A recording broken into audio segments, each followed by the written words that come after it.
WhatsApp குழுக்களில் வரும் தகவல்கள் மீதான நம்பிக்கை குறித்து கூடலூர் பகுதி மக்கள் தெரிவித்த கருத்துக்களை இப்போது பார்ப்போம். வாட்ஸ்அப் ரெண்டு பக்கம் கத்தி மாதிரி, இந்த பக்கம் கூர்மையாக இருக்கும், அந்த பக்கம் கூர்மையாக இருக்கும். அதை நம்ம எப்படி பயன்படுத்துகிறோன்ற பொறுத்து தான் இருக்குது. மற்றபடி எந்த ஒரு டிஸ்ட்ராக்ஷன்ஸும் வாட்ஸ்அப் பார்த்து நம்ம டிசிஷனும் எடுத்துக்கூடாது. அதாவது வாட்ஸ்அப்பில் வர்ற இதெல்லாம் விஷயங்களை முழுமையாக நம்புறது கிடையாது.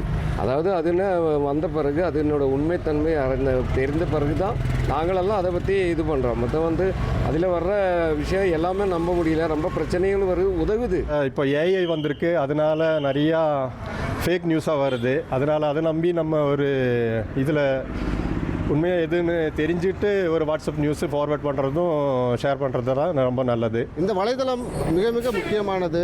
பழைய காலத்தில் எல்லோரும் ஏதோ ஒரு மூலையில் இருந்து கொண்டு கடிதம் மூலமாகவோ அல்லது பேசி கொண்டிருப்பார்கள். இப்பொழுது அப்படி அல்ல. ஏதோ நம்ம வாட்ஸ்அப் மூலமாக ஒரு குரூப்பை ஆரம்பித்து நம்ம எல்லாம் ஒரு நல்ல செய்தியாக இருந்தாலும் கெட்ட செய்தியாக இருந்தாலும் சரி, அதை ஒருங்கிணைத்து இருக்கக்கூடிய ஒரு வலைதளமாக அது இருக்கிறது.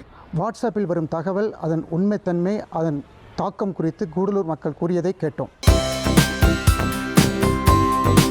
தந்தி டிவியை உங்கள் கேபிள் டிவி ஆபரேட்டரிடம் இலவசமாக கேட்டு பெறுங்கள்.